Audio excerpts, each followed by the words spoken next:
The poem of the man God, the second year of the public life.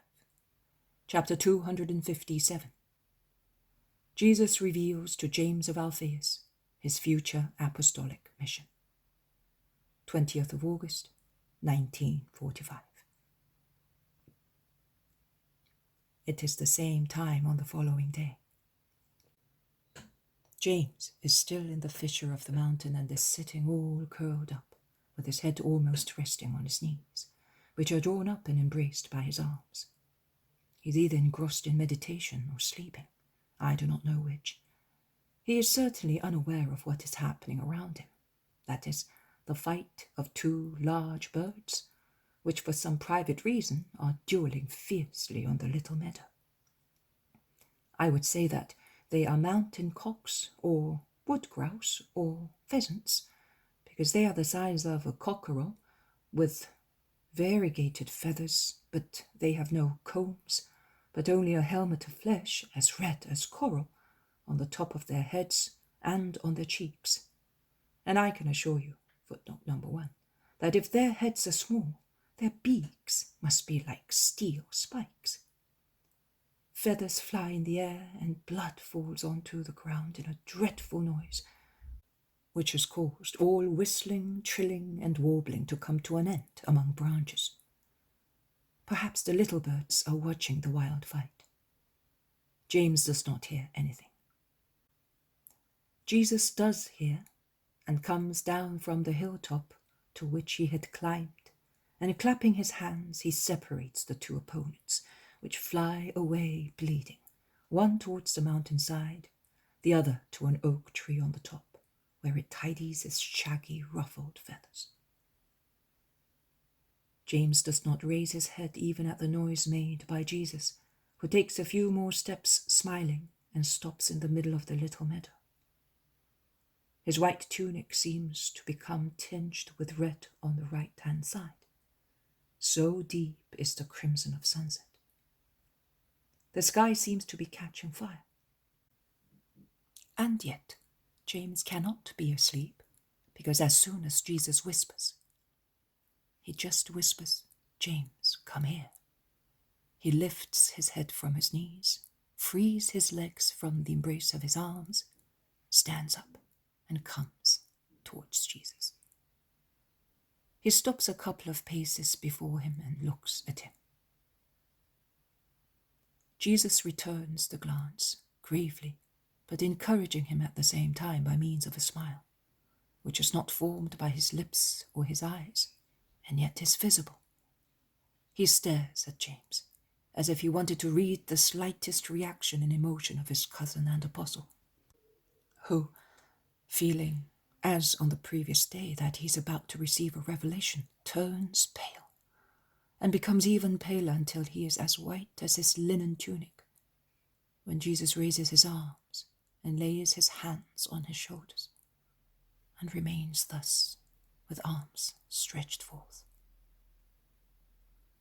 James then looks just like a sacred host, only his mild dark brown eyes and his brown beard give some color to his expectant face. "James, my brother, do you know why I wanted you here, all by ourselves, to speak to you after hours of prayer and meditation?" James seems to find it difficult to reply, as he is so deeply moved, but at last he replies in a low voice, "To give me a special lesson, or with regard to the future, or because I am the least capable of all. I thank you from this moment, even if it is for a reproach. But believe me, my Master and Lord, if I am slow and incapable, it is due to inborn deficiency, not to poor will. It is not a reproach, but a lesson for the time when I shall no longer be with you.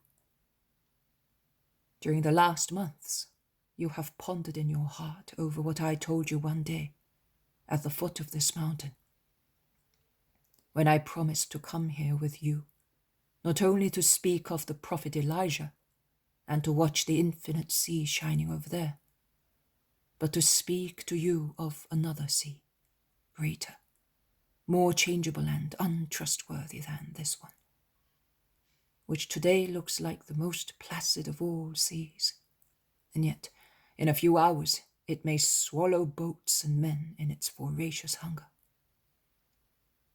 And you have always linked what I told you then to the idea that your coming here had some connection with your future destiny. In fact, you are now becoming paler and paler as you realize that it is a grave destiny, a heritage full of such responsibility as to cause even a hero to tremble.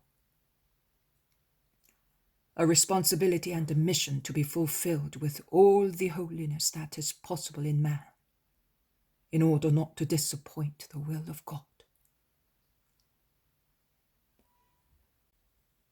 Be not afraid, James. I do not want your ruin. Therefore, if I destine you to it, it means that I know that you will not receive any harm from it, but only supernatural joy. Listen, James. Set your heart at rest through a fine act of abandonment to me, so that you may be able to hear and remember my words. Never again shall we be all alone as we are now, and with our souls so prepared to understand each other. I will go one day, like every man who has a limited period of time to stay on the earth. My stay will come to an end in a way that is different from that of men. But it will still come to an end, and you will no longer have me with you, except through my spirit, which, I can assure you, will never desert you. I will go after giving you what is necessary to enable my doctrine to make progress in the world, after completing the sacrifice and obtaining grace for you. By means of that grace and of the sapiential septiform fire, you will be able to do what you would now consider madness and presumption even to imagine.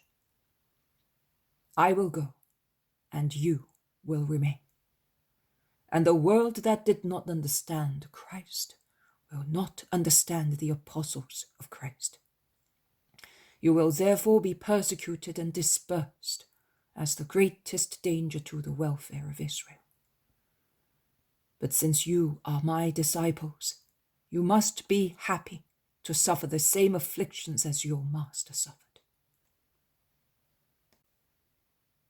One day in the month of Nisan, I told you, you will be the one who is left of the prophets of the Lord. Your mother, by spiritual ministry, almost understood the meaning of those words. But before they come true for my apostles, they will be realized with regard to you. James, everybody will be dispersed except you, and that until you are called by God to his heaven. You will remain in the place to which God will have elected you through the word of your brothers, you, the descendant of the royal race, in the royal city, to raise my scepter and speak of the true King, of the King of Israel and of the world, according to a sublime regality that no one understands except those to whom it is revealed. They will be days when you will need strength, perseverance, patience, and unlimited sagacity. You will have to be just with charity and with the pure, simple faith of a child, but at the same time erudite as becoming a true master, in order to support faith attacked in many hearts by so many enemies, and to confute the errors of false Christians and the doctrinaire quibbles of old Israel, which is blind now and will become even more blind after killing the light, and will twist the words of the prophets and even the instructions of the Father, from whom I come, to convince the world and itself, in order to give itself peace, that I was not the one of whom patriarchs and prophets spoke. They will instead state that I was a poor man, a madman, a dreamer, according to the better ones, a possessed heretic, according to the worse ones of old Israel. I beg you then to be another myself. No, it is not possible. It is possible. You will have to bear in mind your Jesus, his actions, his words, his deeds. You will have to become molten in me, as if you lay in the clay mold used by those who melt metals to shape them. I will always be present, so present and alive with you, my faithful ones, that you will be able to unite yourselves to me and form another me, if you only wish so. But you, who have been with me since our earliest youth and have received the food of wisdom from the hands of Mary, even before you received it from mine, you who are the nephew of the most just man that Israel had, you must be a perfect Christ. I cannot, Lord. Give that task to my brother. Give it to John, to Peter, Simon, to the other Simon, but not to me, my Lord. Why to me? What have I done to deserve it? Can't you see that I am a poor man, capable of one thing only? That is, to love you and firmly believe in what you say. Judas's character is too strong.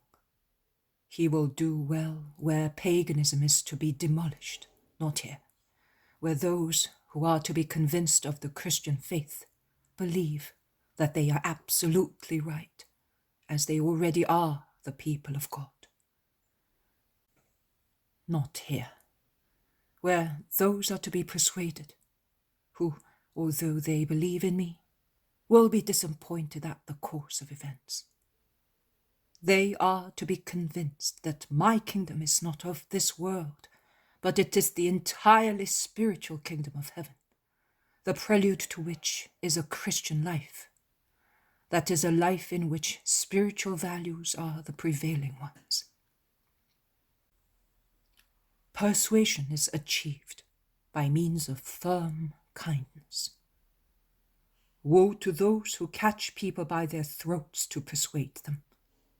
They will say yes at the moment, to be freed from the grip, but they will run away without looking back, and they will refuse any further discussion if they are not wicked, but only misguided. But if they are wicked or simply fanatics, they will run away to get armed and kill the overbearing asserter of doctrines different from theirs. And you will be surrounded by fanatics. There will be fanatics among Christians and among Israelites. The former will expect you to take strong action, or will claim authority from you to take strong action themselves. Because old Israel, with its intolerance and restrictions, will still be wrinkling its poisonous tail amongst them. The latter will march against you, and the others, as if they were fighting a holy war to defend the old faith, its symbols and ceremonies. And you will be in the middle of the stormy sea. Such is the fate of leaders, and you will be the leader of all those belonging to the Jerusalem converted to Christianity by your Jesus. You will have to know how to love perfectly in order to lead them holily. You will have to oppose your heart to the weapons and anathemas of the Jews, and not offer resistance with their weapons and anathemas. Never take the liberty of imitating the Pharisees in judging the Gentiles as filth. I have come for them as well, because the humiliation of God in taking flesh, liable to death, would have been out of proportion if done for Israel alone.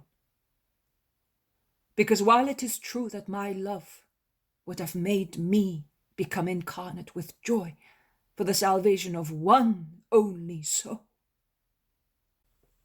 justice, which is also a divine perfection, demands that infinite be humiliated for an infinity, for mankind. You will have to be kind to them as well, in order not to repel them, confining yourself to being firm with regard to my doctrine, but indulging as far as other forms of life different from ours and material matters are concerned, without any detriment to souls. But you will have to fight hard with your brothers over that, because Israel is enveloped in practices that are external only and useless, as they do not change souls.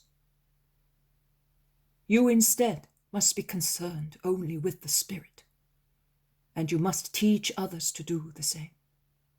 Do not expect Gentiles to change their habits all of a sudden. You will not change yours with one blow either. Do not remain anchored at your rock, because to pick up wreckage at sea and take it to the dockyard and reshape it for a new life, it is necessary to sail and not remain still. And you must go and look for wreckage. There is some paganism, and also in Israel.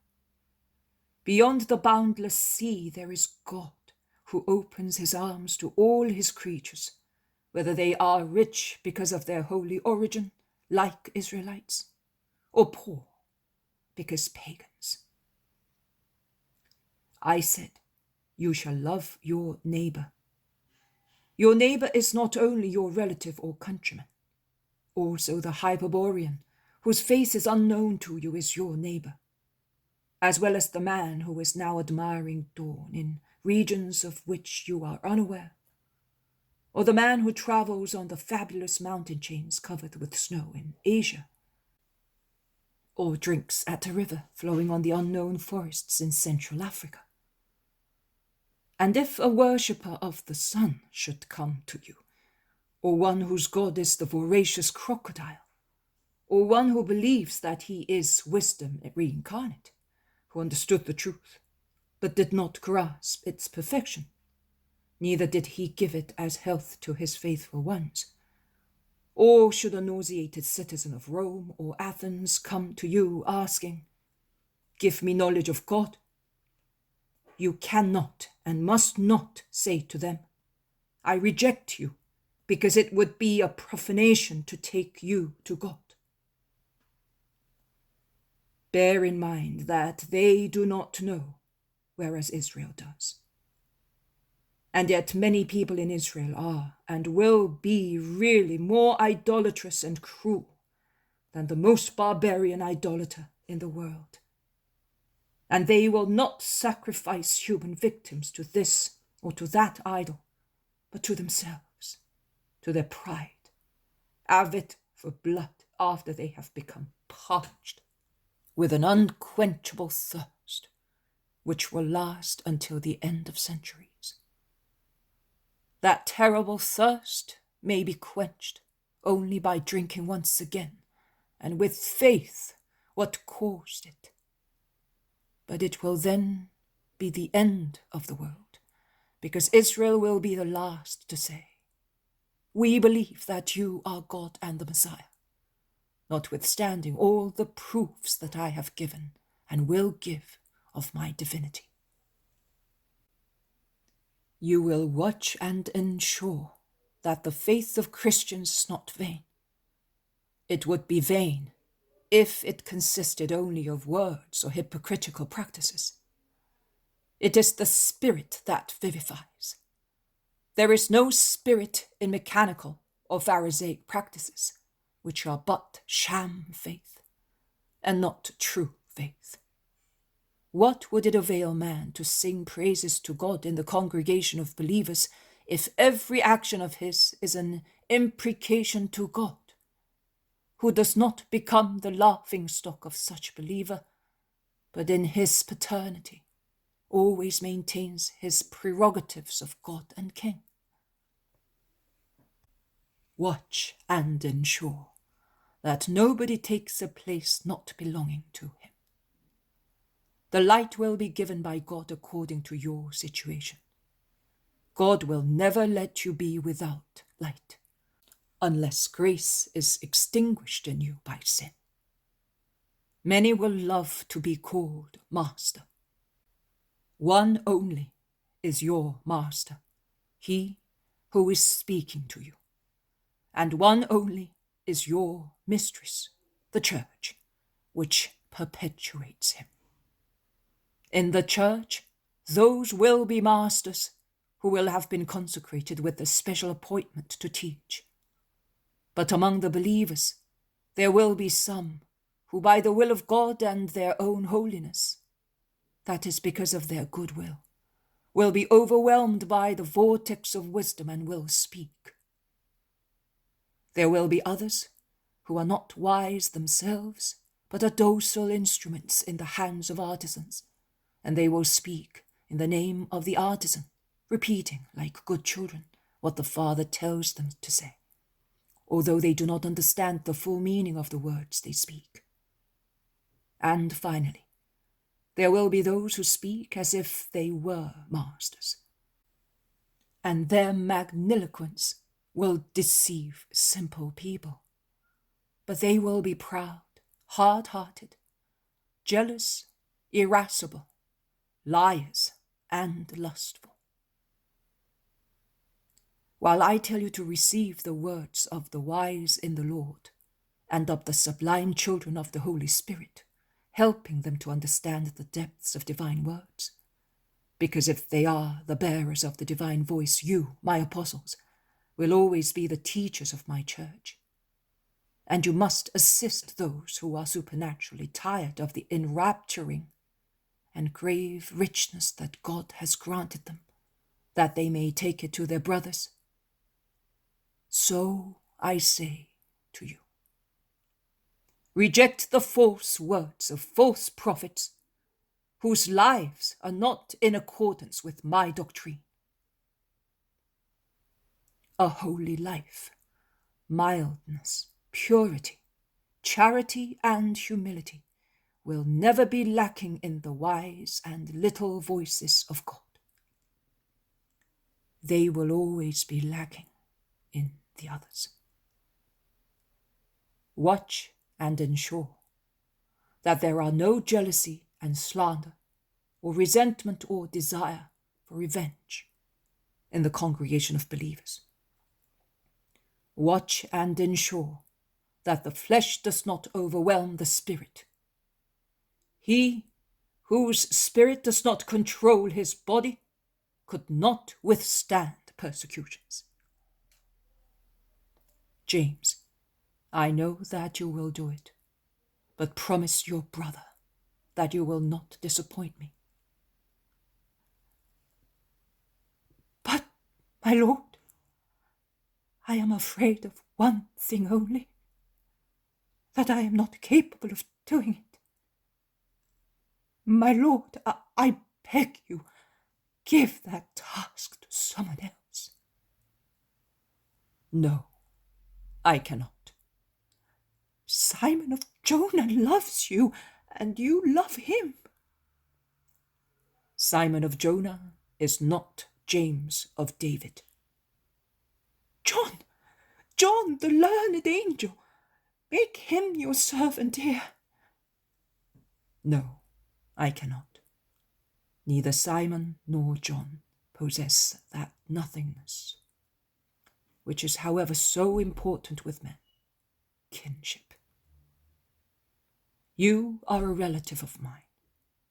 After refusing to acknowledge me, the better part of Israel will endeavor to be forgiven by God and by themselves, and will make an effort to know the Lord, whom they have cursed in the hour of Satan.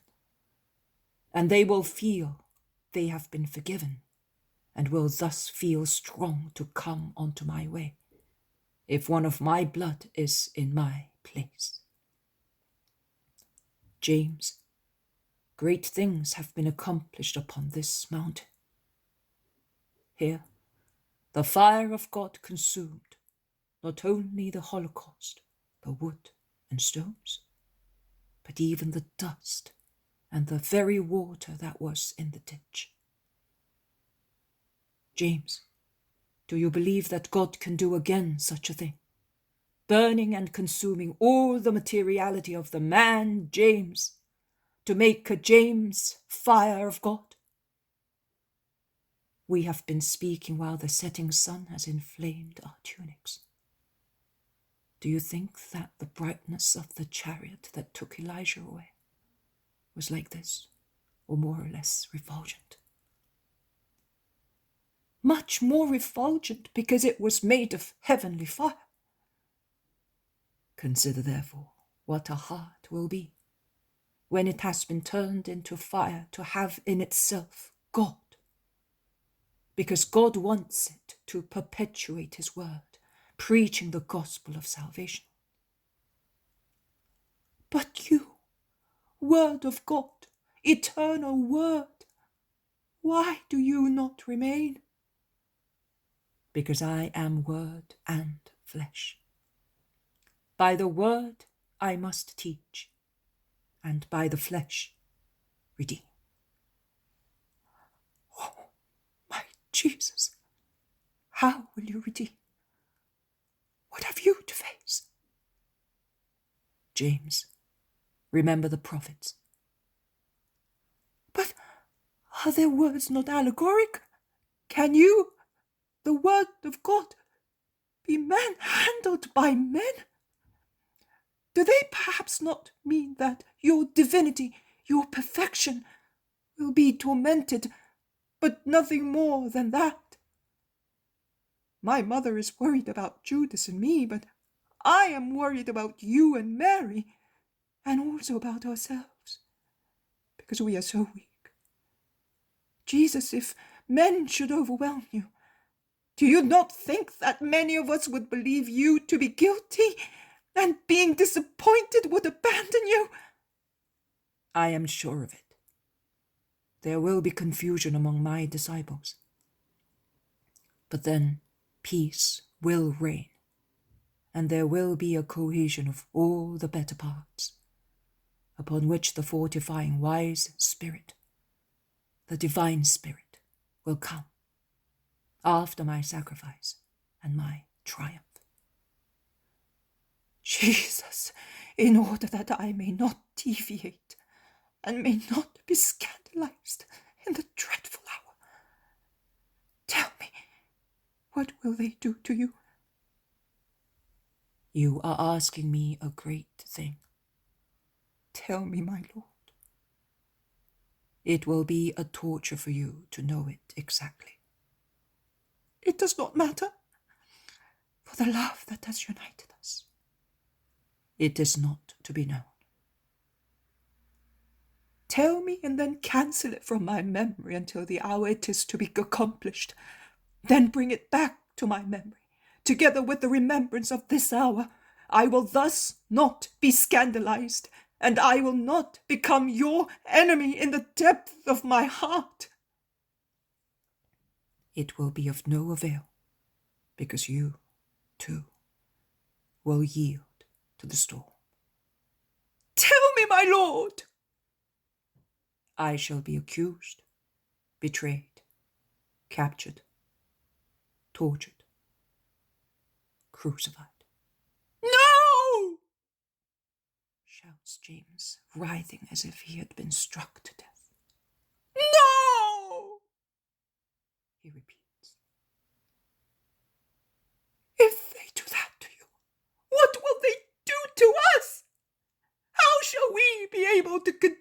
work.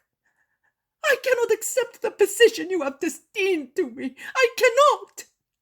When you die, I will die too, having no more strength. Jesus, listen to me. Don't leave me without you. Promise me at least that.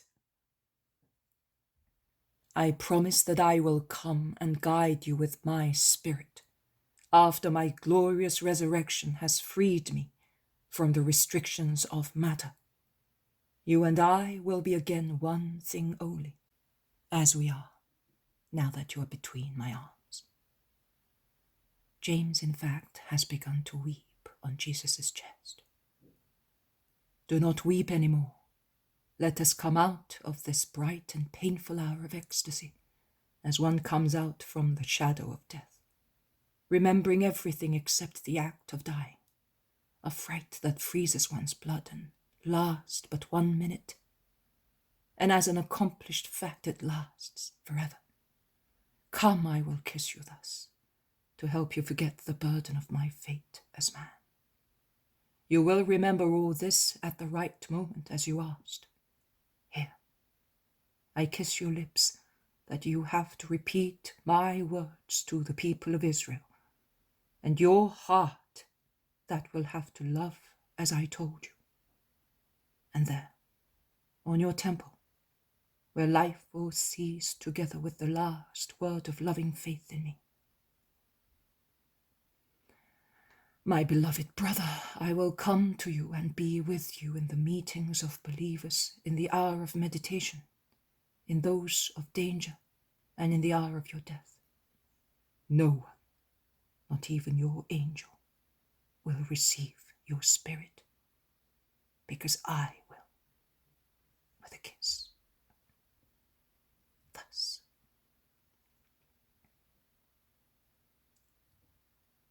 They remain embraced for a long time, and James seems to doze off in the joy of God's kisses that make him forget his suffering. When he lifts his head, he has become once again James of Alphaeus, peaceful and kind, so much like Joseph, the spouse of Mary. He smiles at Jesus. His smile is more mature, somewhat sad, but always so sweet. Let us take our food, James, and then we shall sleep under the stars. At daybreak we shall go down to the valley, back to men. And Jesus sighs, but he ends with a smile. And to Mary. And what shall I tell my mother, Jesus? And my companions, they will ask me many questions. You can tell them everything I told you, making you consider Elijah in his answers to Ahab, to the people on the mountain, and meditating on the power of a man loved by God to achieve what is wanted of people and all the elements, his zeal which devours him for the Lord, and how I made you consider that with peace. And in peace one understands and serves God. You will say to them, as I said to you, come. And as Elijah put his mantle on Elisha, so you, by the mantle of charity, will be able to gain for the Lord new servants of God. And to those who are always worried, say that I drew to your attention the joyful freedom from past things, which Elisha shows when he got rid of the oxen and plough. Tell them how I reminded you that evil and no good befalls those who want miracles through Beelzebub, as it happened to Ahaziah, according to the word of Elijah. And finally tell them how I promised you that for those who are faithful until death, the purifying fire of love will come to burn their imperfections and take them straight to heaven. The rest is for you only. Footnote number 1. Maria Valtorta is addressing her confessor.